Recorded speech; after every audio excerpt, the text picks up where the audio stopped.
Alright, what's up everybody? Welcome to the channel. My name is Joey, and today we're talking about Kyrie Irving.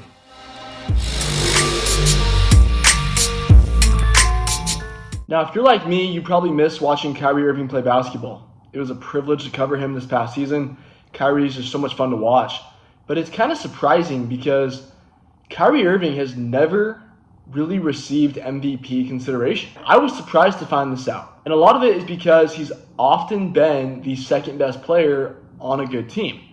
Now, obviously, with the Cavs and LeBron, that was, okay, I get that. But since then, he's played, for teams like the Celtics and the Nets, and things didn't always work out. He wasn't always the best player on those teams. So as good as Kyrie is, and as good as Kyrie has been, he hasn't been an MVP candidate. So can that change at 32 years old while playing with a player in Luka Doncic, who happens to arguably be the best player in the NBA? Well, I'm not going to sit here and predict that Kyrie Irving is going to be the Mavericks' only MVP candidate. I do think Luka is the favorite. If any Maverick is a favorite, it's Luka to win the MVP.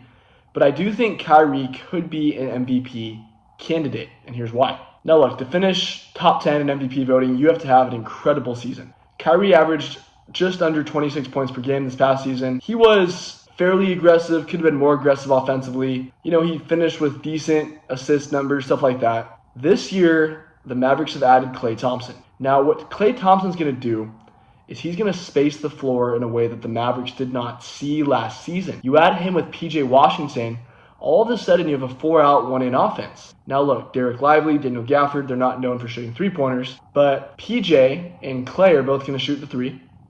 Defenses are going to have to focus on them. And then when you see double teams, it's typically going to be on Luka. You will see double teams on Kyrie, but it's typically going to be on Luka. So if Kyrie is willing to be more aggressive offensively, say he averages 27, 28 points a game, if he can get up to that 27, 28 point range, shoot efficiently, he's always shot well from the free throw line, start hitting with efficiency from three, which he can do. If he plays well on defense, you start talking about the possibility. The number one thing though is to have two players in the MVP conversation is you really have to be a top team in your conference. The Mavs are going to have to finish number one or number two overall to have Luka and Kyrie both finish within the top 10 of MVP voting. It's rare. It's rare to have two players. You don't see it very often, even the best duos. If Luka wins the MVP or finishes top three, and the Mavs finish number one overall, and Kyrie goes out, the Klay Thompson effect does impact him, you may be looking at a guy who could finish in that top 10 range. Now you may say, well, top 10, who cares? Not a big deal.